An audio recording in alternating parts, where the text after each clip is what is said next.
ਸ੍ਰੀ ਗੁਰੂ ਗੋਬਿੰਦ ਸਿੰਘ ਵਿਸਾਲ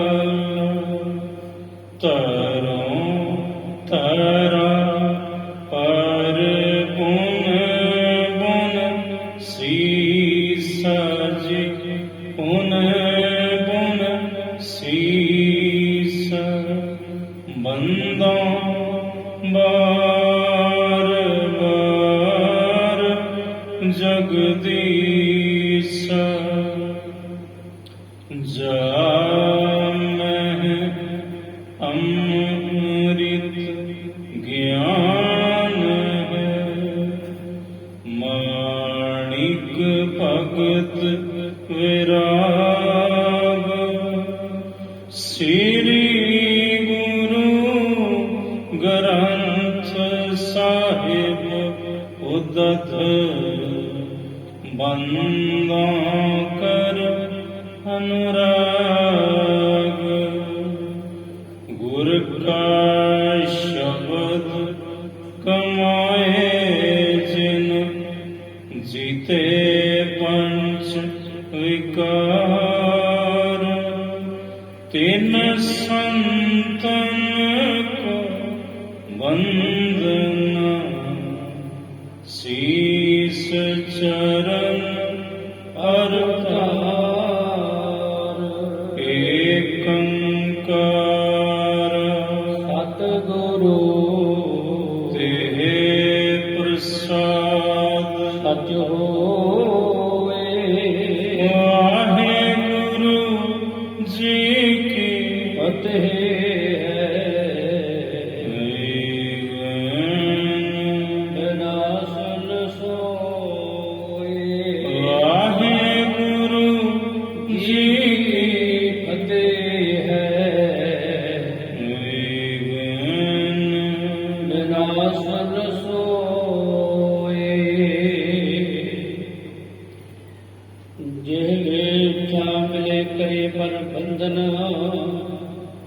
ਜਿਸ ਦਰਸ਼ਨ ਤ੍ਰੈਤਾਪ ਨਿਕੰਦਨ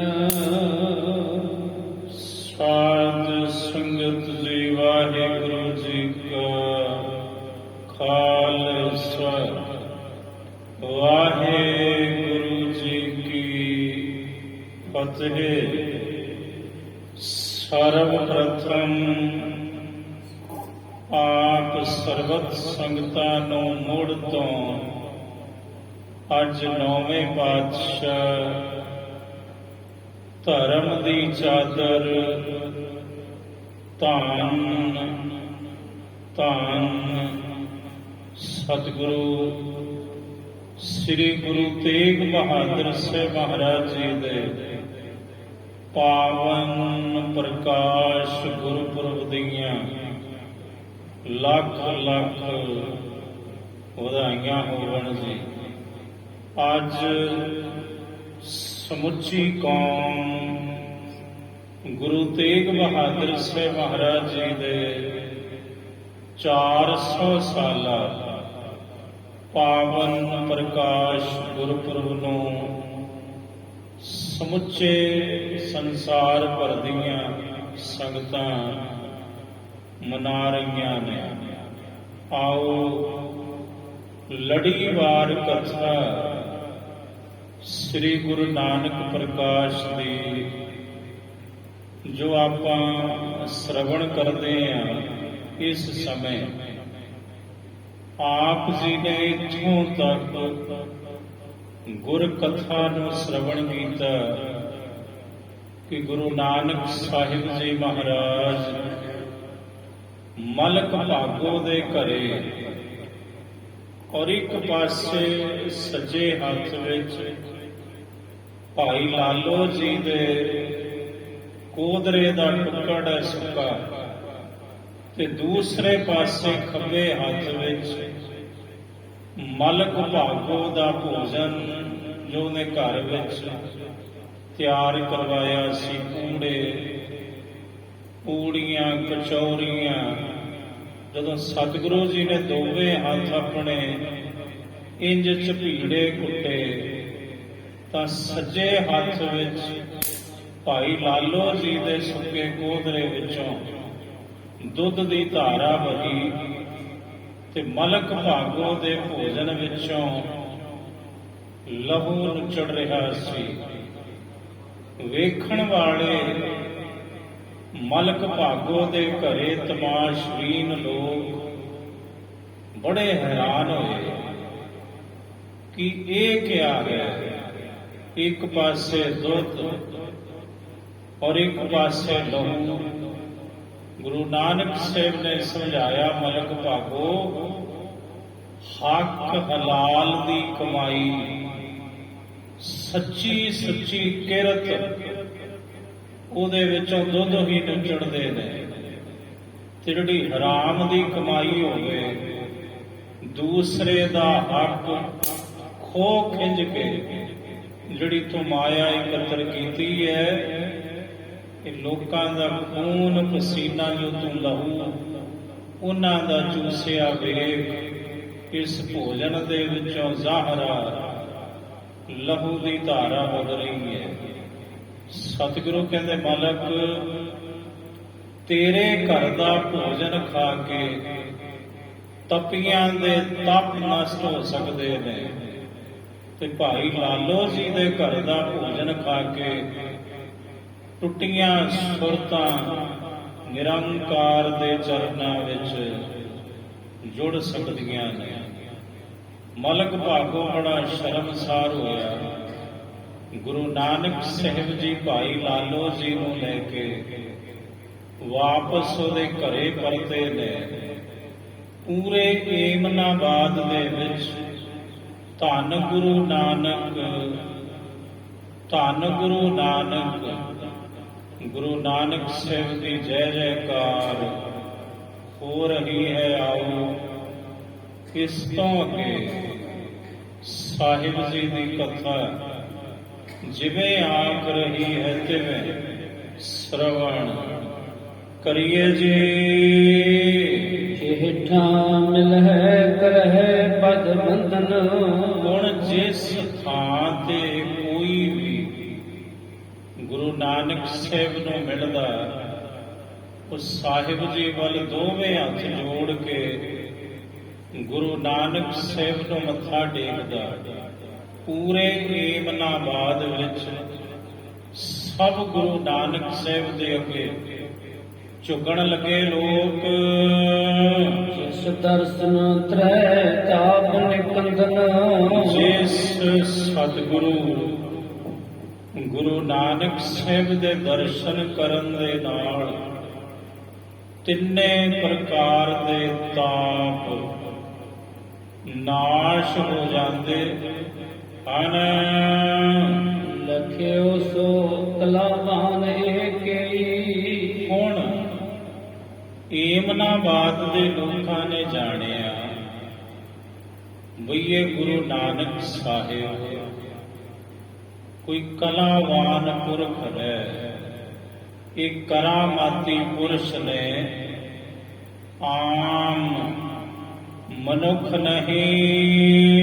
ਨਿੰਦਾ ਜਾਕੀ ਬਹੁ ਦੁਖ ਦੇਈ। ਹੁਣ ਲੋਕਾਂ ਨੂੰ ਸਮਝ ਆਈ ਬਈ ਇਸ ਕਲਾਵਾਨ ਅਵਤਾਰੀ ਪੁਰਸ਼ ਦੀ ਜਿਹੜੀ ਬਦਖੋਈ ਹੈ ਕਰਨੀ, ਨਿੰਦਿਆ ਕਰਨੀ ਹੈ, ਇਹ ਤੇ ਨਿੰਦਿਆ ਕਰਨ ਵਾਲੇ ਨੂੰ ਬਹੁਤਾ ਦੁੱਖ ਦਵੇਗੀ।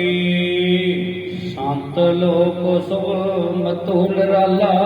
ਕਿਉਂਕਿ ਇਹ ਸੰਤ ਲੋਕ ਨੇ, ਇਹਨਾਂ ਦਾ ਮਤਾ ਸੰਤਾਂ ਵਾਲਾ ਹੈ, ਦਰਵੇਸ਼ਾਂ ਵਾਲਾ ਹੈ, ਫਕੀਰਾਂ ਵਾਲਾ ਹੈ। ਇਹਨਾਂ ਦਾ ਮਤਾ ਤੇ ਸਭ ਤੋਂ ਨਿਰਾਲਾ ਹੈ। ਜਿਹ ਮਹਿ ਅਜਮਤ ਅਜਿਤ ਵਿਸਾਲਾ। ਲੋਕਾਂ ਦੀ ਸੋਚਣੀ ਵੇਖੋ, ਲੋਕ ਹੁਣ ਸਮਝਣ ਲੱਗੇ ਵੀ ਗੁਰੂ ਨਾਨਕ ਸਾਹਿਬ ਦੇ ਅੰਦਰ ਜਿਹੜੀ ਕਰਾਮਾਤ ਹੈ ਉਹ ਅਜਿੱਤ ਹੈ, ਜਿਹਨੂੰ ਕੋਈ ਵੀ ਦੁਨੀਆ ਦਾ ਮਨੁੱਖ ਗੁਰੂ ਨਾਨਕ ਸਾਹਿਬ ਦੀ ਕਲਾ ਨੂੰ ਜਿੱਤ ਨਹੀਂ ਸਕਦਾ।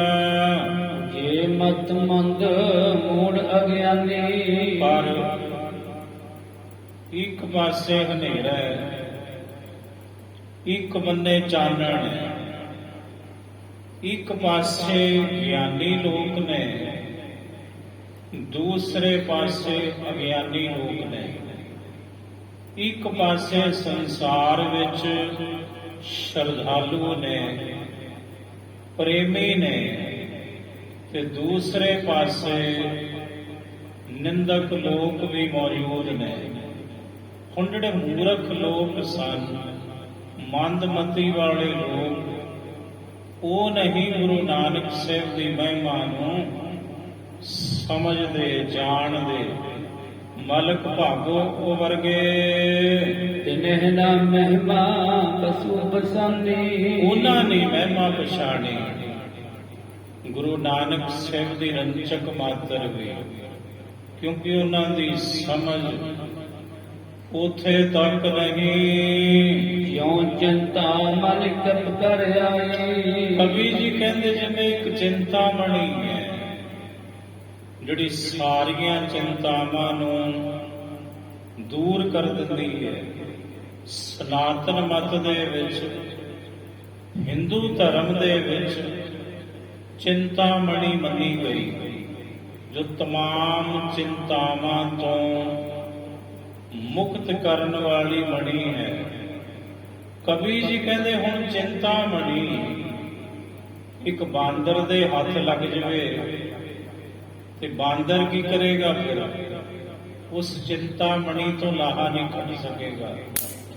ਬਾਂਦਰ ਤੇ ਚਿੰਤਾਮਣੀ ਦੀ ਟੁਕੜੇ ਟੁਕੜੇ ਕਰੂ, ਖੇਰੂ ਖੇਰੂ ਕਰੂ ਉਸ ਮਣੀ ਨੂੰ, ਕਿਉਂਕਿ ਉਹਨੂੰ ਸਮਝ ਕੋਈ ਨਹੀਂ ਵੀ ਇਹ ਤੇ ਚਿੰਤਾਮਣੀ ਹੈ। ਕਵੀ ਜੀ ਕਹਿੰਦੇ ਇਨ ਬਿਨ ਮੂਰਖ ਲੋਕਾਂ ਦੀ ਹਾਲਤ ਉਸ ਬਾਂਦਰ ਵਰਗੀ ਹੈ, ਜਿਹਦੇ ਹੱਥ ਚਿੰਤਾਮਣੀ ਤੇ ਆਈ, ਪਰ ਉਹਨੂੰ ਉਹਦੀ ਮਹਿਮਾ, ਉਹਦਾ ਮਹੱਤਵ ਸਮਝ ਕੋਈ ਨਹੀਂ ਆਇਆ। ਨਹਿ ਜਾਣੈ ਤੇ ਕੀਮਤ ਕਾਈ।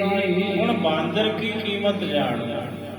ਜਿਵੇਂ ਆਮ ਇੱਕ ਪ੍ਰਚਲਿਤ ਆਪਾਂ ਸ਼ਬਦ ਵਰਤਦੇ ਆ, ਬਾਂਦਰ ਕੀ ਜਾਣੇ ਅਦਰਕ ਦਾ ਸਵਾਦ। ਇਹ ਕਵੀ ਜੀ ਕਹਿੰਦੇ ਜਿਹੜਾ ਬਾਂਦਰ ਹੈ ਉਹ ਚਿੰਤਾਮਣੀ ਦੇ ਮਹੱਤਵ ਨੂੰ ਕੀ ਸਮਝੇ। ਮਲਕ ਭਾਗੋ ਦੀ ਬਿਰਤੀ ਬਾਂਦਰ ਵਰਗੀ ਹੈ, ਤੇ ਗੁਰੂ ਨਾਨਕ ਸਾਹਿਬ ਚਿੰਤਾਮਣੀ ਦੀ ਨਿਆਈ ਹਨ। ਹੈ ਕਿ ਨਦਰ ਬੰਦ ਸਾਕਿਨਾ। ਲਓ ਸੁਣੋ, ਹੁਣ ਮਲਕ ਭਾਗੋ ਨੇ ਕੀ ਰੌਲਾ ਪਾਇਆ? ਕਹਿਣ ਲੱਗਾ ਜਿਹੜਾ ਤਪਾ ਨਾਨਕ ਹੈ ਨਾ, ਇਹਦੇ ਕੋਲ ਕੋਈ ਜਾਦੂ ਹੈ। ਮੇਰੀ ਤੇਰੇ ਨਜ਼ਰ ਹੀ ਬੰਨ ਦਿੱਤੀ ਸੀ, ਜਾਣਿਓ ਗਇਓ ਨਾ ਕਿਆ ਕਰ ਦੇਣਾ। ਮੈਥੋਂ ਤੇ ਜਾਣਿਆ ਹੀ ਨਹੀਂ ਗਿਆ ਕਿ ਮੇਰੀ ਨਜ਼ਰ ਨੂੰ ਕੀ ਕਰ ਦਿੱਤਾ। ਗੁਰੂ ਨਾਨਕ ਸਾਹਿਬ ਨੇ ਦੋਹਰਾ ਮਲਕ ਮੰਦ ਮਤ ਮੂੜ ਮਨ। ਕਵੀ ਜੀ ਕਹਿੰਦੇ ਜਿਹੜਾ ਮਲਕ ਭਾਗੋ ਹੈ, ਇਹ ਮੰਦਮਤੀ ਸੁਭਾਅ ਵਾਲਾ ਤੇ ਮੂਰਖ ਮਤ ਵਾਲਾ ਹੈ, ਜੋ ਅਜੇ ਵੀ ਗੁਰੂ ਦੀ ਮਹਿਮਾ ਤੋਂ ਵਾਕਿਫ ਨਾ ਹੋਇਆ। ਕਲਮਲ ਬਲਤ ਮਲੀਨ ਮਹਿਮਾ। ਕਲਮਲ ਮਲਤ ਪਾਪਾਂ ਦੇ ਨਾਲ ਵਿਹੜਿਆ ਹੋਇਆ ਹੈ, ਇਸ ਦਾ ਮਨ ਮਲੀਨ ਹੈ। ਮਹਿਮਾ ਮਾਰਨਾ ਪਦ ਕਰਿਓ। ਸਤਿਗੁਰੂ ਦੀ ਮਹਿਮਾ ਮੰਨ ਕੇ ਵੀ ਇਹ ਗੁਰੂ ਨਾਨਕ ਸਾਹਿਬ ਦੇ ਚਰਨੀ ਨਹੀਂ ਲੱਗਾ, ਇਹ ਗੁਰੂ ਨਾਨਕ ਸਾਹਿਬ ਦੇ ਅੱਗੇ ਝੁਕਿਆ ਨਹੀਂ। ਬਹੁਰੂ ਮਤ ਸਰ ਕੀਨ। ਕਹਿੰਦੇ ਮੋੜ ਮਲਕ ਭਾਗੋ ਨੇ ਬੜੀ ਈਰਖਾ ਆਪਣੇ ਮਨ ਵਿੱਚ ਰੱਖੀ। ਬੜਾ ਖੋਰੀ ਸੁਭਾਅ ਦਾ ਬੰਦਾ ਸੀ। ਜਿਹੜੇ ਖੋਰੀ ਹੁੰਦੇ ਨੇ ਨਾ, ਖੋਰੀ ਸੁਭਾਅ ਦੇ, ਉਹ ਆਪਣੇ ਮਨ ਵਿੱਚ ਫਿਰ ਗੱਲ ਰੱਖਦੇ ਨੇ ਤੇ ਉਹ ਸਮਾਂ ਲੱਭਦੇ ਨੇ ਫਿਰ ਉਸ ਚੀਜ਼ ਦਾ ਬਦਲਾ ਲੈਣ ਲਈ। ਜੋ ਵੀ ਹਿਰਦੈ ਵਿਚਾਰੇ ਅਸ ਅਗਿਆਨਾ, ਕਹਿੰਦੇ ਐਸਾ ਅਗਿਆਨੀ ਮਲਕ ਭਾਗੋ ਆਪਣੇ ਮਨ ਵਿੱਚ ਇੰਜ ਵਿਚਾਰਦਾ ਹੈ। ਬੈਰ ਲਿਓ ਤਉ ਸੁਖ ਮਮ ਪ੍ਰਾਨਾ, ਕਹਿਣ ਲੱਗਾ ਜੇ ਮੈਂ ਬਦਲਾ ਲਵਾਂਗਾ ਤਾਂ ਮੇਰੇ ਪ੍ਰਾਣਾਂ ਨੂੰ ਸ਼ਾਂਤੀ ਮਿਲੇਗੀ, ਤਾਂ ਮੇਰੀ ਜ਼ਿੰਦ ਸੁਖੀ ਹੋਵੇਗੀ। ਅਗਰ ਮੈਂ ਗੁਰੂ ਨਾਨਕ ਸਾਹਿਬ ਤੋਂ ਇਸ ਚੀਜ਼ ਦਾ ਬਦਲਾ ਲਵਾਂਗਾ। ਲੱਜਤ ਕੀਨੋ ਮੋਹਿ ਬਹੁ ਮਾਹੀ, ਕਿਉਂਕਿ ਮੈਨੂੰ ਤੇ ਲੱਜਿਤ ਕਰ ਦਿੱਤਾ, ਸ਼ਰਮਸਾਰ ਕਰ ਦਿੱਤਾ, ਮੇਰੀ ਤੇ ਬੇਇੱਜ਼ਤੀ ਕਰ ਦਿੱਤੀ ਬਹੁਤੇ ਲੋਕਾਂ ਵਿੱਚ। ਗੁਰੂ ਨਾਨਕ ਸਾਹਿਬ ਨੇ ਆਨ ਨਿਕਟ ਗਹਿ ਬਾਵੋ ਤਾਈ, ਕਹਿਣ ਲੱਗਾ ਹੁਣ ਇੱਕ ਕੰਮ ਕਰ ਸਕਦਾ ਮੈਂ, ਕਿਉਂਕਿ ਜਿਹੜੀ ਆ ਕੁਰਸੀ ਹੈ ਨਾ ਸੱਤਾ ਦੀ, ਇਹਦਾ ਹੰਕਾਰ ਟੀਸੀ ਤੇ ਹੁੰਦਾ। ਜਿਹੜਾ ਵੀ ਬੰਦਾ ਇਸ ਸੱਤਾ ਦੀ ਕੁਰਸੀ ਤੇ ਬਹਿੰਦਾ ਹੈ ਉਹ ਆਮ ਲੋਕਾਂ ਨੂੰ ਕੀੜੇ ਮਕੌੜੇ ਸਮਝਦਾ ਹੈ, ਉਹ ਸਮਝਦਾ ਮੈਂ ਖੁਦਾ ਹੋ ਗਿਆ। ਹੁਣ ਮਲਕ ਭਾਗੋ ਦੀ ਬਿਰਤੀ ਵੀ ਐਸੀ ਹੈ। ਕਹਿਣ ਲੱਗਾ ਹੁਣ ਮੈਂ ਰਾਜੇ ਅਤੇ ਖਾਨ ਨਾਮ ਸੀ ਉਸ ਨਵਾਬ ਦਾ, ਜਿਹੜਾ ਏਮਨਾਬਾਦ ਦਾ ਰਾਜਾ ਸੀ, ਨਵਾਬ ਸੀ। ਕਹਿੰਦਾ ਹੁਣ ਮੈਂ ਗੁਰੂ ਨਾਨਕ ਸਾਹਿਬ ਨੂੰ ਰਾਜੇ ਅਤੇ ਖਾਨ ਪਾਸ ਪਕੜਾਵਾਂਗਾ। ਜਿਹਤੇ ਦੁਖ ਪਾਵੇ ਝਟ ਸੋ, ਜਿਹਦੇ ਕਰਕੇ ਫਿਰ ਉਹਦੀ ਕੈਦ ਵਿੱਚ ਪਏ। ਗੁਰੂ ਨਾਨਕ ਸਾਹਿਬ ਬਹੁਤ ਦੁੱਖ ਪਾਵਣਗੇ। ਕਰਦੇ ਉਹ ਭਾਵ ਲੋਕ ਜੁਗ ਸੋ ਕੋ, ਕਹਿੰਦੇ ਵੇਖੋ ਕਵੀ ਜੀ ਕਹਿੰਦੇ ਜਿਹੜੇ ਮੂਰਖ ਲੋਕ ਹੁੰਦੇ ਨੇ, ਨਿੰਦਕ ਲੋਕ ਹੁੰਦੇ ਨੇ, ਮਲਕ ਭਾਗੋ ਵਰਗੇ, ਉਹ ਦਿਨੇ ਰਾਤੀ ਇਸੇ ਉਪਾਅ ਵਿੱਚ ਲੱਗੇ ਰਹਿੰਦੇ ਨੇ ਤੇ ਇਹੋ ਜੀਆਂ ਕੋਸ਼ਿਸ਼ਾਂ ਉਹਨਾਂ ਦੇ ਦੋਵੇਂ ਲੋਕ ਗਵਾ ਦਿੰਦੀਆਂ ਨੇ। ਨਾ ਉਹਨਾਂ ਨੂੰ ਇਸ ਲੋਕ ਵਿੱਚ ਕੋਈ ਢੋਈ ਤੇ ਨਾ ਪਰਲੋਕ ਵਿੱਚ ਫਿਰ ਕੋਈ ਥਾਂ ਮਿਲਦੀ ਹੁੰਦੀ ਹੈ ਐਸੇ ਲੋਕਾਂ ਨੂੰ। ਹੋਰ ਭਈ ਤਜ ਭਾਉਨ ਪਧਾਰਾ, ਕਹਿੰਦੇ ਸਵੇਰ ਹੋਈ ਜਦੋਂ ਤਾਂ ਮਲਕ ਭਾਗੋ ਆਪਣੇ ਘਰੋਂ ਤੁਰਿਆ। ਗਇਓ ਖਾਨ ਕੀ ਸਭਾ ਮਝਾਰਾ, ਅਤੇ ਖਾਨ ਨਵਾਬ ਦੀ ਸਭਾ ਵਿੱਚ ਮਲਕ ਭਾਗੋ ਗਿਆ, ਕਿਉਂਕਿ ਉਹ ਮੰਤਰੀ ਸੀ ਅਤੇ ਖਾਨ ਦਾ ਇੱਕ ਦੇਹ ਤਾਤ ਤਰਨ ਜੇ ਵੈਸਾ, ਅਤੇ ਖਾਨ ਦਾ ਇੱਕ ਜਵਾਨ ਪੁੱਤਰ ਸੀ। ਜਵਾਨੀ ਦੇ ਵਿੱਚ ਉਹਨੇ ਕਦਮ ਰੱਖਿਆ ਤਾਂ ਕਿਸੇ ਬਿਮਾਰੀ ਦਾ ਉਹ ਸ਼ਿਕਾਰ ਹੋ ਗਿਆ ਸੀ। ਭਇਓ ਆਮ ਮੈਂ ਨਿਰਤਕ ਜੈਸਾ, ਜਿਹੜਾ ਰੋਗ ਉਹਨੂੰ ਚਿੰਬੜਿਆ ਸੀ। ਨਵਾਬ ਅਤੇ ਖਾਨ ਦੇ ਪੁੱਤਰ ਨੂੰ ਜਿਵੇਂ ਇੱਕ ਮੁਰਦਾ ਹੁੰਦਾ ਹੈ ਨਾ, ਮੁਰਦਾ ਐਨ ਪਿੰਜਰ ਬਣ ਗਿਆ ਸੀ ਉਹਦਾ ਸਰੀਰ। ਕਰ ਉਪਚਾਰ ਥਕੇ ਸਮੁਦਾਈ, ਬੜੇ ਇਲਾਜ ਕਰਵਾਏ ਉਸਨੇ, ਬਹੁਤ ਇਲਾਜ ਕਰਵਾਏ ਆਪਣੇ ਪੁੱਤਰ ਦੇ ਅਤੇ ਖਾਨ ਨਵਾਬ ਨੇ, ਪਰ ਕਿਤੋਂ ਵੀ ਉਹਨੂੰ ਸਿਹਤ ਯਾਬੀ ਪ੍ਰਾਪਤ ਨਾ ਹੋ ਸਕੀ। ਇਹ ਕੋ ਰੋਗ ਨਾ ਸਕੇ ਗਵਾਈ, ਕਿਸੇ ਨੇ ਉਹਨੇ ਬੜੇ ਬੜੇ ਪੀਰ ਫਕੀਰ ਤਬੀਬ ਹਕੀਮ ਸਭ ਮਨਾਏ, ਪਰ ਉਹਦੇ ਪੁੱਤਰ ਦਾ ਰੋਗ ਕੋਈ ਦੂਰ ਨਾ ਕਰ ਸਕਿਆ। ਤੋਰਾ ਮਲਕ ਨਿਕਟ ਬੂਝਿਓ ਨਿਰਪਤ, ਮਲਕ ਭਾਗੋ ਜਦੋਂ ਗਿਆ ਨਵਾਬ ਅਤੇ ਖਾਨ ਦੀ ਸਭਾ ਵਿੱਚ, ਤਾਂ ਅਤੇ ਖਾਨ ਨਵਾਬ ਮਲਕ ਭਾਗੋ ਨੂੰ ਪੁੱਛਦਾ ਹੈ ਇੰਜ। ਸੁਤ ਨ ਹੋਏ ਆਰਾਮ। ਕਹਿਣ ਲੱਗਾ ਮਲਕ ਮੇਰੇ ਪੁੱਤਰ ਨੂੰ ਆਰਾਮ ਪ੍ਰਾਪਤ ਨਹੀਂ ਹੋਇਆ, ਇਹਦੀ ਬਿਮਾਰੀ ਨੂੰ ਕੋਈ ਬੁੱਝ ਨਹੀਂ ਸਕਿਆ, ਮੇਰੇ ਪੁੱਤਰ ਨੂੰ ਕੋਈ ਵੱਲ ਨਹੀਂ ਕਰ ਸਕਿਆ, ਇਹ ਤੇ ਰੋਗੀ ਦਾ ਰੋਗੀ ਹੈ ਤੇ ਇਹਦੀ ਹਾਲਤ ਦਿਨ ਬਾ ਦਿਨ ਬੜੀ ਖਰਾਬ ਹੁੰਦੀ ਹੈ। ਹੁਣ ਉਹ ਉਪਚਾਰ ਨਾ ਲਾਗੇ। ਕੋਈ ਇਲਾਜ ਨਹੀਂ ਲੱਗਿਆ, ਯਤਨ ਬੜੇ ਕੀਤੇ ਮੈਂ ਕਰਵਾਏ, ਨਾ ਕੋਈ ਦਵਾ ਲੱਗੀ ਤੇ ਨਾ ਕੋਈ ਦਵਾ ਲੱਗੀ। ਕਰੋ ਅਕਾਉਣ ਅਬ ਕਾਮ।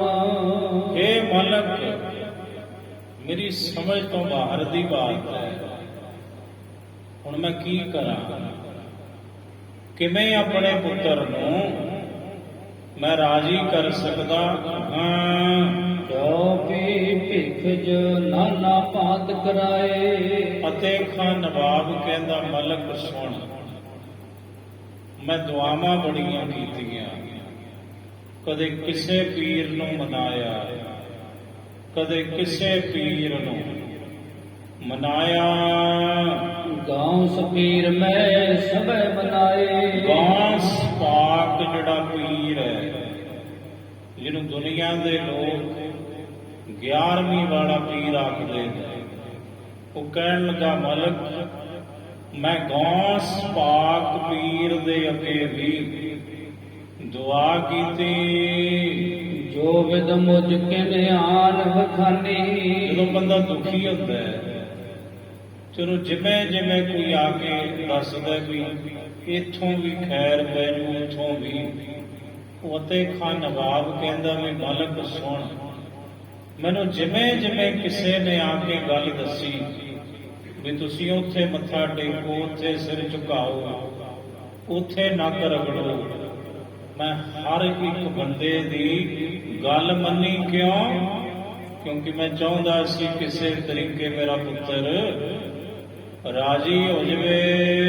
ਸੋ ਮੈਂ ਕਰੀ ਦਿੱਤੇ ਪਰਮਾਨੀ। ਮੈਂ ਉਹ ਸਭ ਕੁਝ ਕੀਤਾ, ਭਲੀ ਪ੍ਰਕਾਰ ਹਰ ਇੱਕ ਦੀ ਗੱਲ ਤੇ ਮੈਂ ਫੁੱਲ ਚੜਾਏ, ਕਹਿਣ ਵਾਲੇ ਦੀ ਬਾਤ ਮੰਨੀ, ਪਰ ਸਭ ਵਿਅਰਥ। ਸੁਨ ਕਰ ਭਾਗੋ ਮਨ ਮਹਿ ਗੁਨਿਆ। ਕਹਿੰਦੇ ਸੁਣ ਕੇ ਮਲਕ ਭਾਗੋ ਜਿਹੜਾ ਸ਼ਾਤਰ ਬੰਦਾ ਹੁੰਦਾ ਨਾ, ਉਹ ਵੇਂਦਾ ਵੀ ਲੋਹਾ ਗਰਮ ਹੈ ਤੇ ਹਥੌੜਾ ਮਾਰ ਦੋ, ਉਹ ਸਮੇਂ ਦੀ ਭਾਲ ਵਿੱਚ ਹੁੰਦਾ ਹੈ, ਜਿਹੜਾ ਸ਼ਾਤਰ ਦਿਮਾਗ ਹੁੰਦਾ ਬੰਦਾ। ਹੁਣ ਮਲਕ ਭਾਗੋ ਨੇ ਜਦੋਂ ਅਤੇ ਖਾਂ ਨਵਾਬ ਦੀਆਂ ਬਾਤਾਂ ਸੁਣੀਆਂ ਤੇ ਉਹਦੇ ਮਨ ਦੇ ਵਿੱਚ ਲੱਡੂ ਫੁੱਟਣ ਲੱਗੇ। ਉਹ ਕਹਿੰਦਾ ਗੱਲ ਬਣ ਗਈ, ਹੁਣ ਸਮਾਂ ਹੈ ਬਦਲਾ ਲੈਣ ਦਾ ਗੁਰੂ ਨਾਨਕ ਸਾਹਿਬ ਤੋਂ। ਹੁਣ ਮੌਕਾ ਹੈ, ਮੈਂ ਕਿਵੇਂ ਨਾ ਕਿਵੇਂ ਗੁਰੂ ਨਾਨਕ ਸਾਹਿਬ ਨੂੰ ਅਤੇ ਖਾਂ ਨਵਾਬ ਦੇ ਪਾਸ ਪਕੜਾਵਾਂ। ਜੋ ਚਾਹਤ ਸੋ ਕਾਰਜ ਬਣਿਆ। ਮਲਕ ਭਾਗੋ ਸੋਚਦਾ ਹੈ ਵੀ ਜੋ ਮੈਂ ਚਾਹੁੰਦਾ ਸੀ ਵੀ ਕਿਵੇਂ ਬਦਲਾ ਲਵਾਂ ਗੁਰੂ ਨਾਨਕ ਸਾਹਿਬ ਤੋਂ, ਇਹ ਤੇ ਕੰਮ ਬਣ ਗਿਆ, ਇਹ ਤੇ ਗੱਲ ਬਣ ਗਈ। ਬਸ ਹੁਣ ਬੋਲਿਓ ਦੁਸ਼ਟ ਮੰਦ ਮਤ ਮਾਨੀ। ਦੁਸ਼ਟ ਮੰਦ ਮਤੀ ਵਾਲਾ ਤੇ ਬੜਾ ਹੰਕਾਰੀ ਮਲਕ ਭਾਗੋ ਗੁਰੂ ਕਾ ਨਿੰਦਕ ਇੰਜ ਬੋਲਿਆ। ਫਿਰ ਜਿਹ ਤੇ ਨਰਕ ਪਾਈ ਦੁਖ ਖਾਨੀ। ਉਹ ਬੋਲ ਬੋਲੇ, ਕਵੀ ਜੀ ਕਹਿੰਦੇ ਜਿਸ ਬੋਲਾਂ ਕਰਕੇ ਨਰਕਾਂ ਦੇ ਵਿੱਚ ਪੈਣ ਲੱਗਾ ਹੈ। ਮਲਕ ਭਾਗੋ ਗਹੋ ਫਕੀਰ ਕੰਮ ਲਹਿ ਕੋ। ਪਤਾ ਕੀ ਕਿਹਾ? ਜੋ ਚੰਦੂ ਦੀਵਾਨ ਨੇ ਕਿਹਾ ਸੀ ਜਹਾਂਗੀਰ ਬਾਦਸ਼ਾਹ ਨੂੰ, ਕਹਿਣ ਲੱਗਾ ਵੀ ਤੁਸੀਂ ਇੰਜ ਕਰੋ ਅਤੇ ਖਾਂ ਨਵਾਬ ਕੋਈ ਕਾਮਲ ਫਕੀਰ ਪਕੜੋ ਕਿ ਕਿਸੇ ਕਾਮਲ ਫਕੀਰ ਨੂੰ ਪਕੜ ਕੇ ਉਹਨੂੰ ਚੁੱਕ ਕੇ ਜਾਂ ਚੁਕਵਾ ਕੇ ਉਹ ਤੋਂ ਜਬਰੀ ਇਲਾਜ ਕਰਵਾਓ। ਆਪਣੇ ਪੁੱਤਰ ਦਾ ਤੁਮ ਸੁਤ ਵੇਦਨ ਖੂਬਹਿ ਸੋ। ਕਹਿਣ ਲੱਗਾ ਜੇਕਰ ਕੋਈ ਪੂਰਨ ਫਕੀਰ ਹੋਵੇਗਾ ਤਾਂ ਉਹ ਤੁਹਾਡੇ ਪੁੱਤਰ ਦੀ ਪੀੜਾ, ਉਹਦਾ ਦੁੱਖ, ਉਹਦਾ ਦਰਦ, ਉਹਦਾ ਰੋਗ ਗਵਾਵੇਗਾ। ਤਨ ਬਿਨ ਰੁਜ ਤਨ ਜਾਏ ਨਾ ਕੈਸੇ। ਕਹਿਣ ਲਗਾ ਤੇ ਖਾਂ ਨਵਾਬ ਸੁਣ ਲਓ ਮੇਰੀ ਬਾਤ। ਕਿਸੇ ਕਾਮਲ ਤੇ ਆਮਲ ਫਕੀਰ ਤੋਂ ਬਿਨਾਂ ਤੇਰੇ ਪੁੱਤਰ ਦਾ ਰੋਗ ਕਿਸੇ ਤਰੀਕੇ ਵੀ ਹੁਣ ਨਹੀਂ ਜਾ ਸਕਦਾ। ਨਿਜ ਭੁਜ ਬਲ ਬਿਨ ਸਤਨੂ ਜੈਸੇ। ਮਲਕ ਕਹਿੰਦਾ ਤੇ ਖਾਂ ਨਵਾਬ ਸੁਣ, ਜਿਵੇਂ ਆਪਣੀਆਂ ਬਾਹਾਂ ਵਿੱਚ ਜਾਨ ਹੋਵੇ ਨਾ ਦੌੜਿਆਂ ਵਿੱਚ, ਤਾਂ ਦੁਸ਼ਮਣ ਨੂੰ ਪਟਕਾ ਕੇ ਮਾਰੀਦਾ ਹੈ, ਤੇ ਜੇ ਆਪਣੀਆਂ ਭੁਜਾਵਾਂ ਵਿੱਚ ਤਾਕਤ ਨਹੀਂ ਪਰ ਦੁਸ਼ਮਣ ਨੂੰ ਜਿੱਤਿਆ ਨਹੀਂ ਜਾ ਸਕਦਾ। ਇਸੇ ਤਰ੍ਹਾਂ ਅਤੇ ਕਾਂ ਨਵਾਬ ਤੇਰੇ ਪਾਸ ਤਾਕਤ ਹੈ, ਤੂੰ ਕੁਰਸੀ ਦੀ ਤਾਕਤ ਵਰਤ ਤੇ ਜਬਰੀ ਝੁਕਾ ਕਿਸੇ ਫਕੀਰ ਨੂੰ, ਕਿਸੇ ਪੀਰ ਨੂੰ, ਕਿਸੇ ਸੰਤ ਨੂੰ, ਕਿਸੇ ਦਰਵੇਸ਼ ਨੂੰ। ਸੁਨ ਸਰੋਨਨ ਭਲੇ ਅਤੇ ਖਾਨਾ। ਕਹਿੰਦੇ ਸੁਣ ਕੇ ਮਲਕ ਦੇ ਬੋਲ ਅਤੇ ਖਾਂ ਨਵਾਬ ਆਖਦਾ ਏ ਉਹ ਕਾਮਲ ਮੁਝ ਨਹੀਂ ਪਛਾਨਾ। ਕਹਿਣ ਲੱਗਾ ਮਲਕ ਕਿਹੜਾ ਕਾਮਲ ਹੈ, ਕਿਹੜਾ ਪੂਰਨ ਫਕੀਰ ਹੈ। ਇਸ ਕਲਯੁਗ ਦੇ ਸਮੇਂ ਵਿੱਚ ਕਹਿਤ ਮਲਕ ਇੱਕ ਨਾਨਕ ਨਾਮੋ। ਲਓ ਮਲਕ ਭਾਗੋ ਨੇ ਫਿਰ ਕਰਤੀ ਬਾਤ। ਕਹਿਣ ਲੱਗਾ ਤੇ ਖਾਂ ਨਵਾਬ ਦੂਰ ਜਾਣ ਦੀ ਲੋੜ ਨਹੀਂ, ਤੁਹਾਡੇ ਨਗਰ ਦੇ ਵਿੱਚ ਹੀ ਹੈ ਇੱਕ ਨਾਨਕ ਤਪਾ, ਉਹਨਾਂ ਦਾ ਨਾਮ ਹੈ ਨਾਨਕ ਫਕੀਰ। ਸੋ ਕਾਮਲ ਸਮਝੋ ਅਬਰਾਮੋ। ਬਸ ਇਹ ਸਮਝ ਲਓ ਉਹ ਫਕੀਰ ਬੜਾ ਕਲਾਵਾਨ ਹੈ, ਉਹ ਪੂਰਨ ਸੰਤ ਹੈ। ਦੋਰਾ ਬਹੁ ਨਰ ਸੁਨਹਿ ਨਾ ਗਨਹਿ ਮਨ।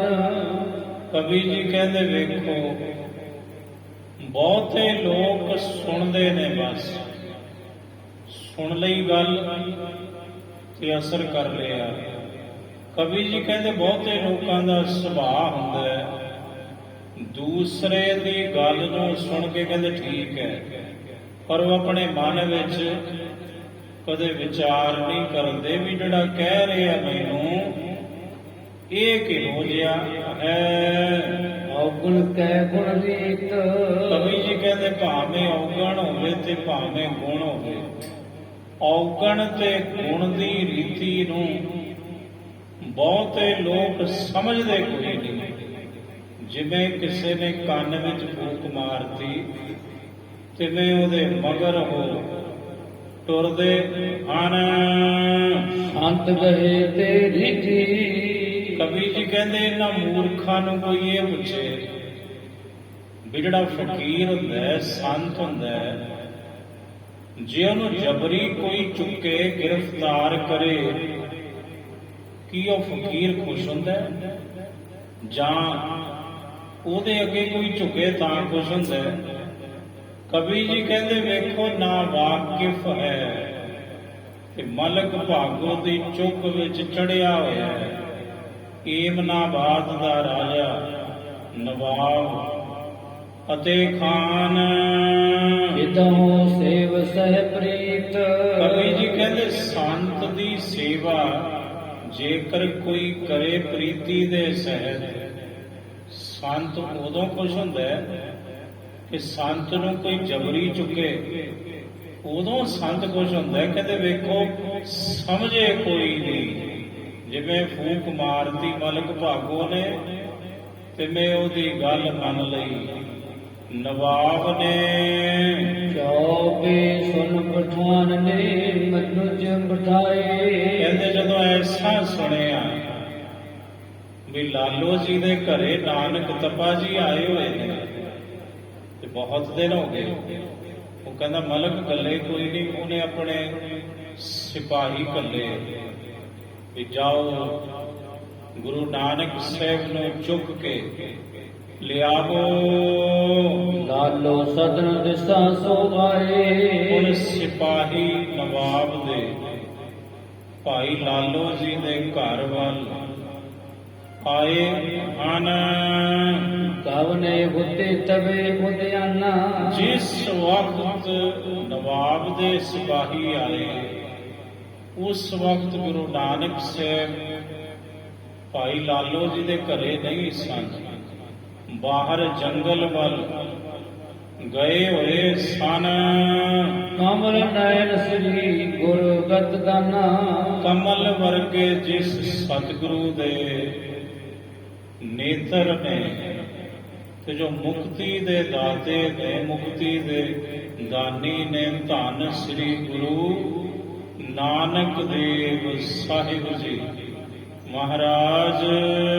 ਕਹਿ ਕਿਤ ਲੋਕ ਭਾਲ ਬੁਲਾਏ। ਉਹ ਸਿਪਾਹੀ ਜੰਗਲ ਵੱਲ ਗਏ ਤੇ ਗੁਰੂ ਨਾਨਕ ਸਾਹਿਬ ਨੂੰ ਜਾ ਕੇ ਕਹਿਣ ਲੱਗੇ ਨਾਨਕ ਤਪਾ ਜੀ ਤੁਹਾਨੂੰ ਰਾਜੇ ਨੇ ਸਦਿਆ ਏ। ਕਰੋ ਨਾਹੀ ਤਉ ਕਹਿ ਲੈ ਜਾਏ। ਜੇ ਤੁਸੀਂ ਨਾ ਨੁਕਰ ਕਰੋਗੇ ਅਸੀਂ ਤੁਹਾਨੂੰ ਚੁੱਕ ਕੇ ਲੈ ਜਾਵਾਂਗੇ, ਪਕੜ ਕੇ ਵੀ ਲੈ ਜਾਵਾਂਗੇ। ਸਿੱਧੀ ਤਰ੍ਹਾਂ ਸਾਡੇ ਨਾਲ ਚੱਲੋ।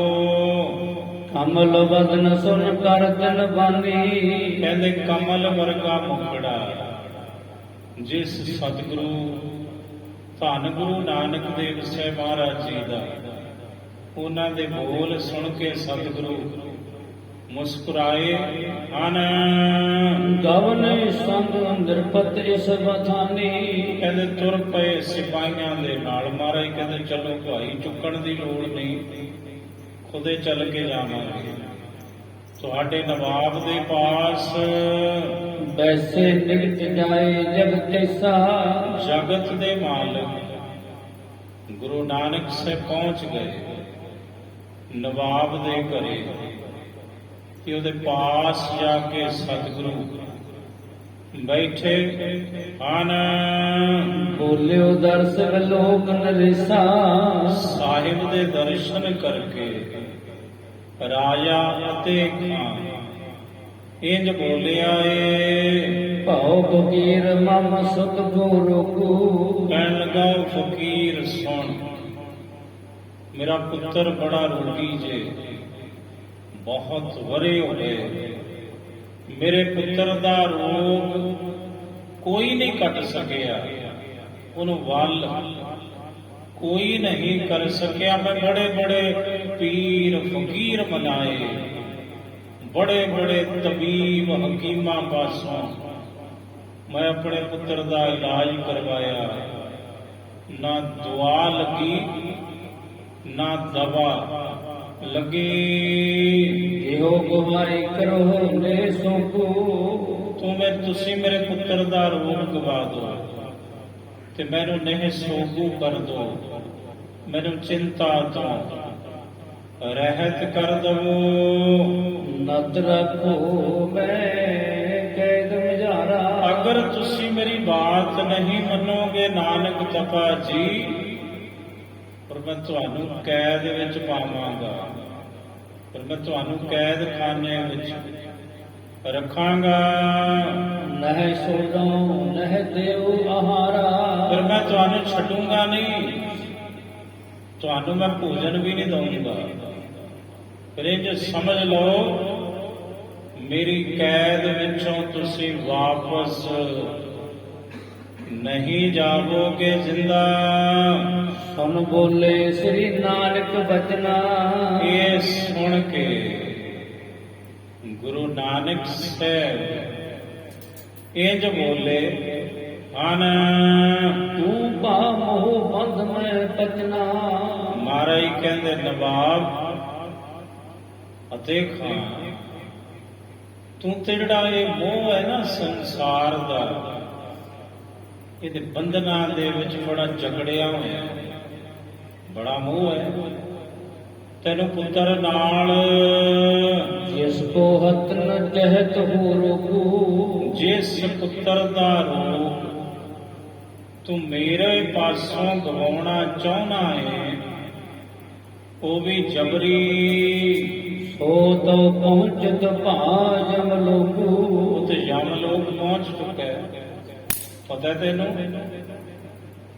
ਤੂੰ ਇੱਥੇ ਭੁੜਕਦਾ ਹੈ ਮੇਰੇ ਪਾਸ, ਬੜੀਆਂ ਡੀਂਗਾਂ ਮਾਰਦਾ ਹੈ, ਕੋਲ ਬੈਠਾ ਹੀ ਘਰੇ ਪਤਾ ਕੀਤਾ ਅੰਦਰ ਤੇਰਾ ਪੁੱਤਰ ਤੇ ਦੁਨੀਆ ਤੋਂ ਤੁਰ ਗਿਆ। ਸੋਦਨ ਕੇਤ ਕੀ ਲਿਹੋ ਮੰਗਾਈ। ਆਪਣੇ ਘਰ ਦੀ ਖਬਰ ਮੰਗਾ ਪਹਿਲਾਂ ਅੰਦਰ, ਇਲਾਜ ਅਲੂਜ ਦੀ ਗੱਲ ਬਾਅਦ ਵਿੱਚ ਕਰੀ, ਪਹਿਲਾਂ ਇਹਨਾਂ ਤੇ ਵੇਖ ਲੈ। ਜਿਸ ਪੁੱਤਰ ਦੀ ਖਾਤਰ ਤੂੰ ਮੈਨੂੰ ਜਬਰੀ ਆਪਣੇ ਪਾਸ ਬੁਲਾਇਆ ਤੇ ਜਬਰੀ ਸਾਥੋਂ ਆਪਣੇ ਪੁੱਤਰ ਦਾ ਇਲਾਜ ਕਰਵਾਉਣਾ ਚਾਹੁੰਦਾ ਹੈ, ਤੇ ਜੇ ਮੈਂ ਇਨਕਾਰੀ ਹੋਵਾਂ ਤੂੰ ਮੈਨੂੰ ਕੈਦ ਖਾਨੇ ਵਿੱਚ ਸੁੱਟਣ ਲਈ ਵੀ ਤਿਆਰ ਹੈ। ਪਹਿਲਾਂ ਹੋਸ਼ ਸੰਭਾਲ ਨਵਾਬ ਅਤੇ ਖਾਂ, ਅੰਦਰ ਤੇ ਪਤਾ ਕਰ ਤੇਰਾ ਪੁੱਤਰ ਜਿਉਂਦਾ ਹੈ, ਉਹ ਤੇ ਦੁਨੀਆ ਤੋਂ ਰੁਖਸਤ ਹੋ ਚੁੱਕਾ ਏ। ਨਿਕਟ ਬੈਠ ਕਿਉਂ ਗਾਲ ਬਜਾਈ। ਤੂੰ ਨਿਕਟ ਬੈਠ ਕੇ ਕਿਉਂ ਗਾਲ ਵਜਾਉਣਾ? ਗਾਲ ਵਜਾਉਣ ਕਹਿੰਦੇ ਡੀਂਗਾਂ ਮਾਰਨੀਆਂ। ਤੂੰ ਸਾਡੇ ਕੋਲ ਬੈਠਾ ਡੀਂਗਾਂ ਮਾਰਦਾ ਹੈ। ਤੇਰੇ ਘਰ ਵਿੱਚ ਤੇਰੇ ਪੁੱਤਰ ਦੀ ਮੌਤ ਹੋ ਚੁੱਕੀ ਹੈ, ਅੰਦਰੋਂ ਖਬਰ ਮੰਗਵਾਵੋ। ਸੁਨ ਬਿਸਮਤ ਘਰ ਨਰ ਕੋ ਭੇਜਾ। ਕਹਿੰਦੇ ਬੜਾ ਹੈਰਾਨ ਹੋਇਆ ਏਮਨਾਬਾਦ ਦਾ ਨਵਾਬ ਅਤੇ ਖਾਂ, ਕਹਿਣ ਲੱਗਾ ਇਹ ਕਿਵੇਂ ਹੋ ਸਕਦਾ ਹੈ?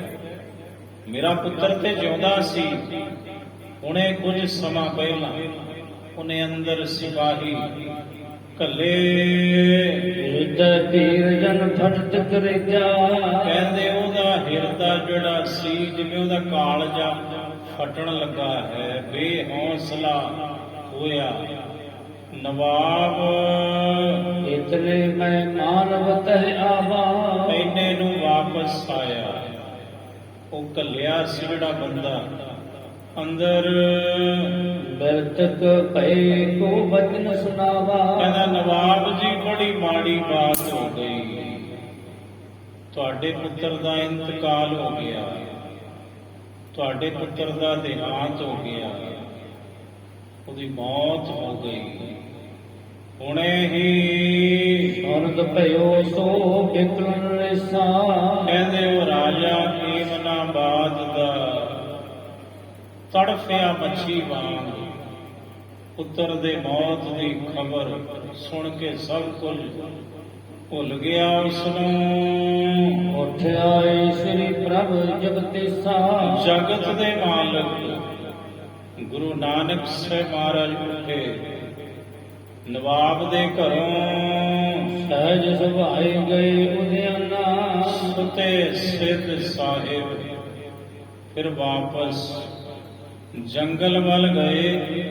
ਹਨ ਜੋ ਹਾਨ ਜਨ ਮਾਨੀ ਮਾਨਾ।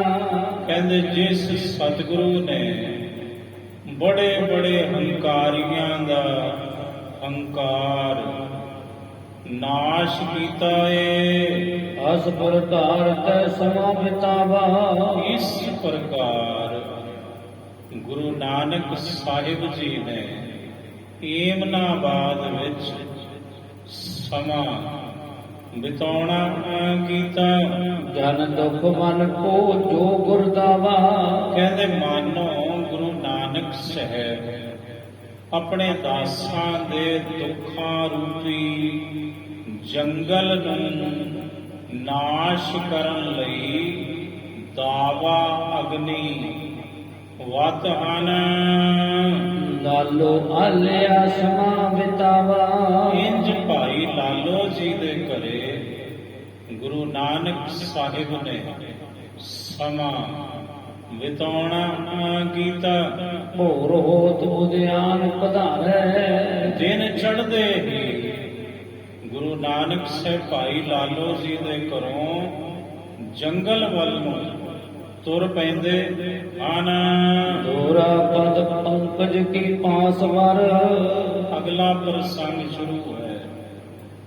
ਕਵੀ ਜੀ ਮੰਗਲਾਚਰਨ ਕਰਦੇ ਨੇ, ਕਹਿੰਦੇ ਗੁਰੂ ਨਾਨਕ ਸਾਹਿਬ ਦੇ ਚਰਨ ਕਮਲਾਂ ਦੀ ਜਿਹੜੀ ਧੂੜੀ ਹੈ ਉਹ ਬੜੀ ਸ੍ਰੇਸ਼ਟ ਹੈ। ਸਿੱਖੋ ਪਰਮ ਪਨੋਗ ਪਰਾਗ, ਪਰਮ ਮਨੋਗ ਪਿਰਾਗ।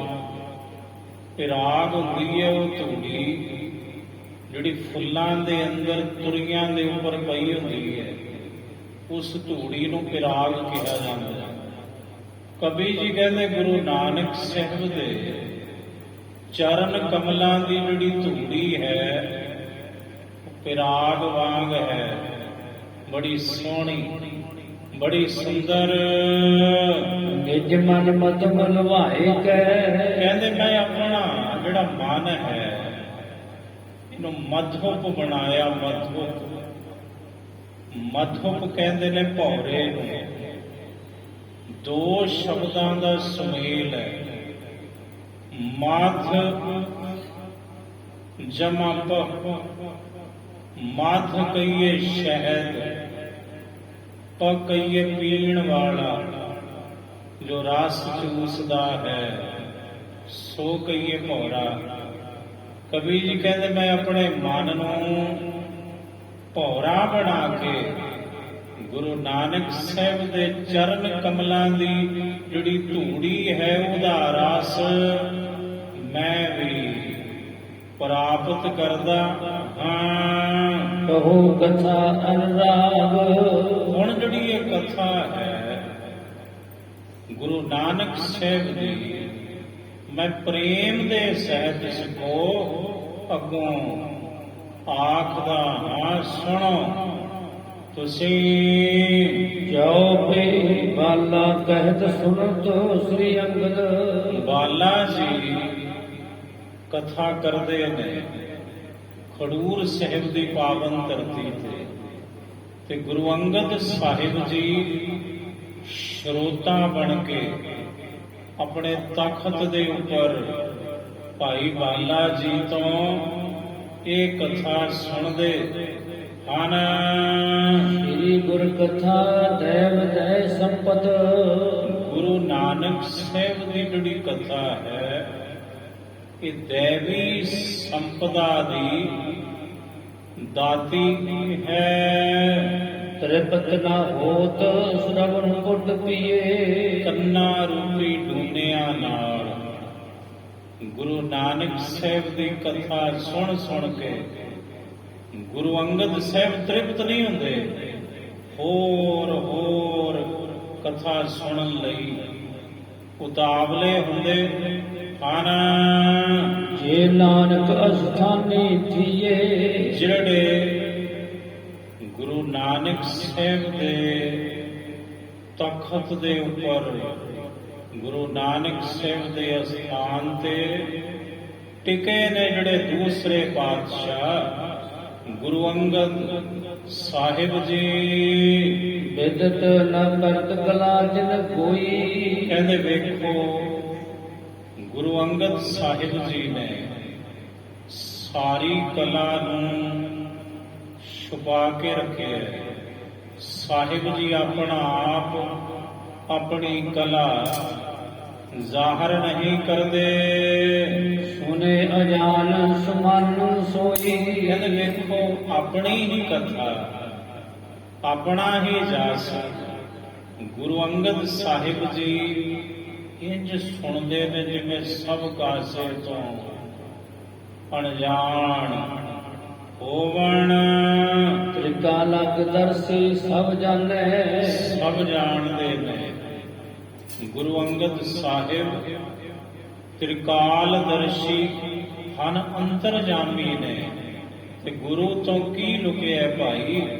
ਪਰ ਵੇਖੋ ਸਾਹਿਬ ਨੇ ਮਰਿਆਦਾ ਕਾਇਮ ਕਰਨ ਲਈ ਗੁਰੂ ਘਰ ਦੇ ਅੰਦਰ ਖੁਦ ਸਰੋਤਾ ਬਣ ਕੇ ਵਕਤਾ ਬਣਾਇਆ ਭਾਈ ਬਾਲਾ ਜੀ ਨੂੰ, ਤੇ ਖੁਦ ਆਪਣਾ ਹੀ ਜਸ ਸੁਣਦੇ ਨੇ।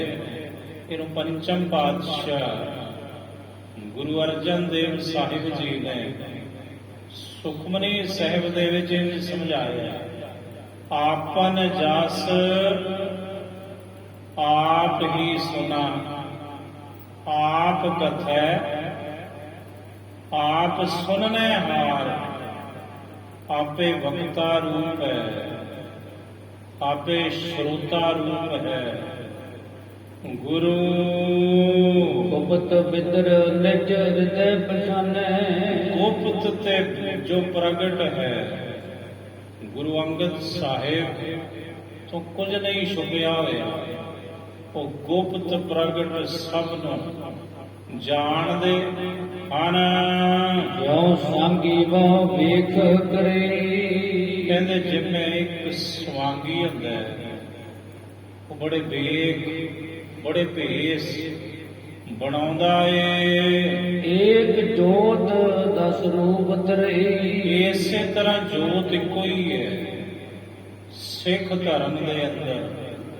ਉਸੇ ਇੱਕ ਜੋਤ ਨੇ 10 ਜਾਮੇ ਧਾਰਨ ਕੀਤੇ ਨੂੰ ਗੁਰੂ ਗ੍ਰੰਥ ਸਾਹਿਬ ਮਹਾਰਾਜ ਜੀ ਨੇ ਰਾਮਕਲੀ ਰਾਗ ਵਿੱਚ ਸੱਤਾ ਤੇ ਬਲਵੰਡ ਨੇ ਇੰਜ ਕਿਹਾ ਹੈ, ਜੋਤ ਉਹਾ ਜੁਗਤ ਸਾਏ, ਸਹਿਕਾਇਆ ਵੇਰ ਪਲਟੀਐ। ਆਪਣਾ ਆਪ ਨਾ ਕਵਹਿ ਜਨਾਇਓ, ਆਪਣਾ ਆਪ ਕਦੇ ਨਹੀਂ ਜਣਾਇਆ। ਗੁਰੂ ਅੰਗਦ ਸਾਹਿਬ ਨੇ ਭਗਤ ਰੂਪ ਧਾਰ ਭਗਤ ਕਹਾਇਓ, ਵੇਖੋ ਭਗਤੀ ਦਾ ਰੂਪ ਧਾਰਨ ਕਰਕੇ ਭਗਤ ਕਹਾਇਆ, ਦਰਵੇਸ਼ ਕਹਾਇਆ, ਪਰ ਆਪਣਾ ਆਪ ਸਾਹਿਬ ਨੇ ਨਹੀਂ ਜਣਾਇਆ। ਦੋਹਰਾ ਸਾਂਗੀ ਪਾਸਲ ਵੇਖਿਓ, ਕਹਿੰਦੇ ਜਿਵੇਂ ਸਵਾਂਗੀ ਹੁੰਦਾ ਹੈ ਨਾ, ਉਹ ਕਈ ਭੇਸ ਧਾਰਨ ਕਰਦਾ ਹੈ, ਤੇ ਜਿਹੜਾ ਭੇਸ ਉਹਨੇ ਪਿਛਲਾ ਧਾਰਨ ਕੀਤਾ ਹੋਵੇ ਉਹਨੂੰ ਪ੍ਰਗਟ ਨਹੀਂ ਕਰਦਾ। ਕਬਲਾ ਬਤਾਵੇ ਸੋਏ, ਉਹ ਕਦੇ ਨਹੀਂ ਦੱਸਦਾ ਆਪਣਾ ਪਿਛਲਾ। ਵੇਖ ਵੇਖ ਧਰੇ ਜਸ ਬਿਰਤ ਤਸ, ਜੈਸਾ ਭੇਖ ਬਣਾਉਂਦਾ ਸਵਾਂਗੀ ਤੈਸੀ ਹੀ ਕ੍ਰਿਤ ਕਰਦਾ ਹੈ। ਫਿਰ ਇਹ ਜਾਣੇ ਸਭ ਕੋਏ, ਇਹ ਸਭ ਕੋਈ ਜਾਣਦੇ ਹਨ। ਸ੍ਰੀ ਬਾਲਾ ਸੰਧੁਰ ਬਾਚ, ਹੁਣ ਭਾਈ ਬਾਲਾ ਜੀ ਦੇ ਮੁਖੋਂ ਕਵੀ ਸੰਤੋਖ ਸਿੰਘ ਜੀ ਅੱਗੋਂ ਕਥਾ ਆਖਦੇ ਹਨ। ਦੋਹਰਾ ਭਈ ਮਨਾ ਬਾਦ ਮੈਂ, ਭਾਈ ਬਾਲਾ ਜੀ ਕਹਿੰਦੇ ਗੁਰੂ ਅੰਗਦ ਸਾਹਿਬ ਏਮਨਾਬਾਦ ਵਿੱਚ ਤੇ ਇੰਜ ਹੋਈ ਜਿਵੇਂ ਮੈਂ ਤੁਹਾਨੂੰ ਸੁਣਾਈ ਕਥਾ। ਇਹ ਵਿਦ ਕਥਾ ਸੁਜਾਨ, ਇਸ ਪ੍ਰਕਾਰ ਦੀ ਕਥਾ ਹੋਈ। ਇਹ ਮੇਰੇ ਸੁਜਾਨ ਸਤਿਗੁਰੂ ਜਿਹੜੀ ਮੈਂ ਆਪ ਦੇ ਚਰਨਾਂ ਵਿੱਚ ਹੁਣ ਤੱਕ ਆਖੀ ਹੈ ਜੀ। ਅਬ ਤਲਵੰਡੀ ਕੀ ਕਹੋ, ਹੁਣ ਗੁਰੂ ਅੰਗਦ ਸਾਹਿਬ ਸੁਣੋ। ਹੁਣ ਮੈਂ ਆਪ ਜੀ ਨੂੰ ਤਲਵੰਡੀ ਲੈ ਚੱਲਣਾ, ਰਾਏ ਭੋਏ ਦੀ ਤਲਵੰਡੀ।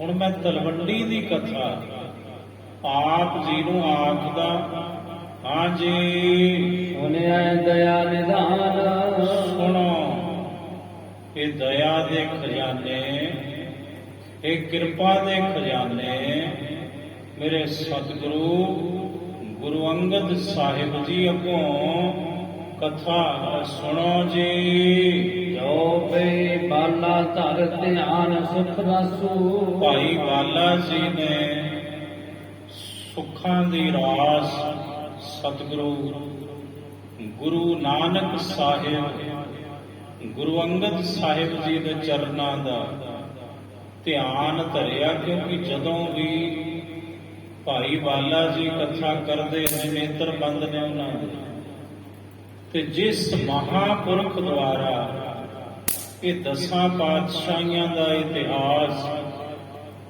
ਸਾਡੇ ਤੁਹਾਡੇ ਤੱਕ ਪਹੁੰਚਿਆ ਹੈ, ਬਾਬਾ ਬੁੱਢਾ ਜੀ ਦੀ ਵੰਸ਼ ਵਿੱਚੋਂ ਬ੍ਰਹਮ ਗਿਆਨੀ ਭਾਈ ਰਾਮ ਕੋਇਰ ਜੀ, ਉਹਨਾਂ ਨੂੰ ਵੀ ਗੁਰੂ ਕਲਗੀਧਰ ਪਾਤਸ਼ਾਹ ਨੇ ਬਚਨ ਕੀਤੇ ਸਨ, ਰਾਮ ਕੋਇਰ ਜੀ ਤੁਸਾਂ ਅੱਖਾਂ ਬੰਦ ਕਰਕੇ ਬਹਿਣਾ ਸੰਗਤ ਵਿੱਚ, ਤੁਹਾਡੇ ਸਾਹਮਣੇ ਹੂ ਨਕਸ਼ਾ ਉਤਰੇਗਾ, ਤੇ ਜਿਵੇਂ 10 ਜਾਮਿਆਂ ਵਿੱਚ ਅਸੀਂ ਬਚਨ ਵਿਲਾਸ ਕੀਤੇ, ਕੌਤਕ ਕੀਤੇ, ਇਨ ਬਿਨ ਤੁਹਾਡੀ ਰਸਨਾ ਤੋਂ ਫੁਰਨਗੇ। ਉਚਰਨ ਲੱਗਾ ਬਹੁਰ ਇਤਿਹਾਸੂ। ਹੁਣ ਭਾਈ ਬਾਲਾ ਜੀ ਨੇ ਨੇਤਰ ਬੰਦ ਕੀਤੇ, ਗੁਰੂ ਦੇ ਚਰਨਾਂ ਦਾ ਧਿਆਨ ਧਰਿਆ, ਤੇ ਅੱਗੋਂ ਮੁੜ ਕਥਾ ਭਾਈ ਬਾਲਾ ਜੀ ਉਚਾਰਨ ਕਰਨ ਲੱਗੇ। ਪੂਰਬ ਤਲਵੰਡੀ ਹਉ ਆਇਓ। ਭਾਈ ਬਾਲਾ ਜੀ ਕਹਿੰਦੇ ਗੁਰੂ ਅੰਗਦ ਸਾਹਿਬ ਸੁਣੋ, ਪਹਿਲਾਂ ਮੈਂ ਤਲਵੰਡੀ ਆਇਆ, ਅਸਾਂ ਸੁਲਤਾਨਪੁਰ ਤੋਂ, ਕਾਲੂ ਕੋ ਕਿਉ ਜਾਏ ਸੁਨਾਇਓ।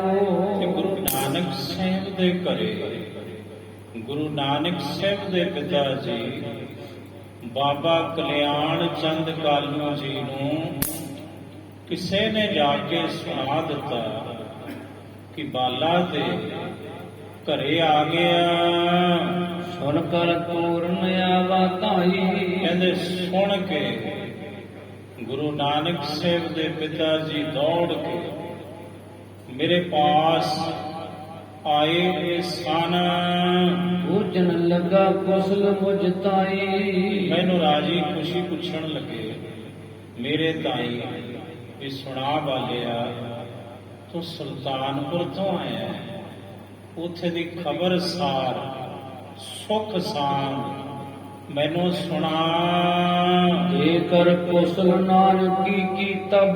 ਭਾਈ ਬਾਲਾ ਜੀ ਕਹਿੰਦੇ ਗੁਰੂ ਅੰਗਦ ਸਾਹਿਬ, ਮੈਂ ਕਿਹਾ ਵੀ ਤੁਹਾਡੀ ਧੀ ਬੇਬੇ ਨਾਨਕੀ ਜੀ ਤੇ ਉਹਨਾਂ ਦੇ ਪਤੀ ਜੈ ਰਾਮ ਜੀ ਮੌਜ ਵਿੱਚ ਹਨ। ਉਹਨਾਂ ਨਾਨਕ ਬਰਤਾਤ ਭੰਨਿਓ ਸਭ। ਮੋੜ ਮੈਂ ਗੁਰੂ ਨਾਨਕ ਸਾਹਿਬ ਦਾ ਸਾਰਾ ਬਿਰਤਾਂਤ ਗੁਰੂ ਨਾਨਕ ਸਾਹਿਬ ਦੇ ਪਿਤਾ ਜੀ ਪਾਸ ਆਖਣਾ ਕੀਤਾ। ਰਹੇ ਦੀਨ ਦਿਨ ਸਰਦਾ ਮਾਹੀ। ਮੈਂ ਇਹ ਕਿਹਾ ਕਿ ਬਾਬਾ ਕਲਿਆਣ ਚੰਦ ਜੀ ਵੇਖੋ, ਕੌਤਕ ਵੇਖੋ ਗੁਰੂ ਨਾਨਕ ਸਾਹਿਬ ਦੇ। ਉਹ 3 ਦਿਨ ਬੇਈ ਨਦੀ ਦੇ ਵਿੱਚ ਟੁੱਬੀ ਮਾਰ ਕੇ ਰਹੇ। ਨਿਕਸੇ ਬੌਰ ਕਰੀ ਕਿਰਤ ਨਾਹੀ। ਤੇ ਜਦੋਂ ਬੇਈ ਨਦੀ ਚੋਂ ਬਾਹਰ ਆਏ, ਤੀਸਰੇ ਦਿਨ ਤਾਂ ਉਜਾੜਾ ਵਿੱਚ ਸ਼ਮਸ਼ਾਨ ਘਾਟ ਬਹਿ ਕੇ ਮਸਾਣਾ ਵਿੱਚ, ਤੇ ਉਹ ਤੇ ਪੂਰੇ ਤਰ੍ਹਾਂ ਦੇ ਵਚਨ ਲੱਗੇ ਕਰਨ, ਨਾ ਕੋਈ ਹਿੰਦੂ ਨਾ ਕੋਈ ਮੁਸਲਮਾਨ। ਤੇ ਉਹਨਾਂ ਨੇ ਮੋਦੀ ਦੀ ਕ੍ਰਿਤ ਵੀ ਤਿਆਗ ਦਿੱਤੀ। ਆਪਨ ਕੋ ਸਭ ਦਰਬ ਲਟਾਇਆ। ਉਹਨਾਂ ਨੇ ਜਾ ਕੇ ਹੱਟੀ ਦੇ ਮੋਦੀ ਖਾਨੇ ਦੇ ਕਿਵਾੜ ਖੁਲਵਾ ਦਿੱਤੇ ਤੇ ਲੋਕਾਂ ਨੂੰ ਕਿਹਾ ਜਾਓ ਆਪਣੀ ਮਰਜ਼ੀ ਨਾਲ ਜੋ ਲੁੱਟਣਾ ਜੋ ਚੁੱਕਣਾ ਚੱਕੋ। ਤਵੇ ਨਵਾਬ ਹਿਸਾਬ ਕਰਾਇਆ। ਨਵਾਬ ਦੌਲਤ ਖਾਨ ਨੇ ਹਿਸਾਬ ਕਰਵਾਇਆ, ਲੇਖਾ ਕਰਵਾਇਆ। ਮੁੜ ਦੋਰਾ ਨਿਕਸੇ ਬਾਕੀ ਸਾਤ ਸੈ। ਫਿਰ ਕੀ ਹੋਇਆ ਪਿਤਾ ਜੀ ਸੁਣੋ, ਫਿਰ ਬਾਕੀ 760 ਰੁਪਏ ਵਾਧਾ ਨਿਕਲਿਆ। 60 ਰਜਤਨ ਔਰ 700 ਤੇ 60 ਰਜਤਨ। ਰਜਤ ਕਹਿੰਦੇ ਨੇ ਚਾਂਦੀ ਨੂੰ।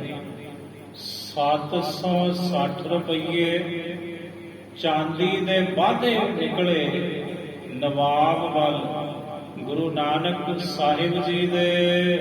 ਅਰਧ ਲਏ ਮੁੱਲੇ ਤਬੇ ਅੱਧੇ ਉਹਦੇ ਵਿੱਚੋਂ ਰੁਪਈਏ ਤੁਹਾਡੇ ਕੋਲਮ ਗੁਰੂ ਨਾਨਕ ਸਾਹਿਬ ਦੇ ਸੋਹਰਾ ਸਾਹਿਬ ਮੂਲ ਚੰਦ ਪਟਵਾਰੀ ਜੀ ਨੇ ਲੈ ਲਏ। ਕਰ ਮੁਕਾਰ ਤੇ ਠਾਉਰ ਤੇ ਬਾਕੀ ਜਿਹੜੇ ਤੇ ਸਨੋ ਫਕੀਰਾਂ ਵਿੱਚ ਵੰਡ ਦਿੱਤੇ ਗਏ। ਚੌਕੇ ਰਹਿਓ ਸ੍ਰੀ ਚੰਦਪੁਰ ਸੁਲਤਾਨਾ। ਤੇ ਤੁਹਾਡੇ ਜਿਹੜੇ ਵੱਡੇ ਪੋਤਰੇ ਨੇ ਬਾਬਾ ਸ੍ਰੀ ਚੰਦ ਜੀ, ਉਹਨਾਂ ਨੂੰ ਬੇਬੇ ਨਾਨਕੀ ਜੀ ਨੇ ਆਪਣੀ ਗੋਦ ਵਿੱਚ ਪਵਾ ਲਿਆ। ਉਹ ਤੇ ਬੇਬੇ ਨਾਨਕੀ ਜੀ ਨੇ ਰੱਖ ਲਏ। ਤੇ ਤੁਹਾਡੇ ਛੋਟੇ ਪੋਤਰੇ ਬਾਬਾ ਲਖਮੀ ਦਾਸ ਜੀ ਆਪਣੀ ਅੰਮੜੀ ਤੁਹਾਡੀ ਨੂੰਹ ਮਾਤਾ ਸੁਲੱਖਣੀ ਜੀ ਦੇ ਨਾਲ ਆਪਣੇ ਪਿਤਾ ਜੀ ਦੇ ਘਰੇ ਚਲੇ ਗਏ ਹਨ। ਫੁੱਲਾ ਲੈ ਕਰ ਸੁਤਾ ਕੇ ਆਨਾ। ਮੂਲ ਚੰਦ ਆਪਣੀ ਧੀ ਨੂੰ ਤੇ ਆਪਣੇ ਛੋਟੇ ਦੋਤਰੇ ਨੂੰ ਲੈ ਕੇ ਸੁਲਤਾਨਪੁਰ ਤੋਂ ਚਲੇ ਗਏ ਹਨ। ਵਾਹਿਗੁਰੂ ਜੀ ਕਾ ਖਾਲਸਾ, ਵਾਹਿਗੁਰੂ ਜੀ ਕੀ ਫਤਿਹ।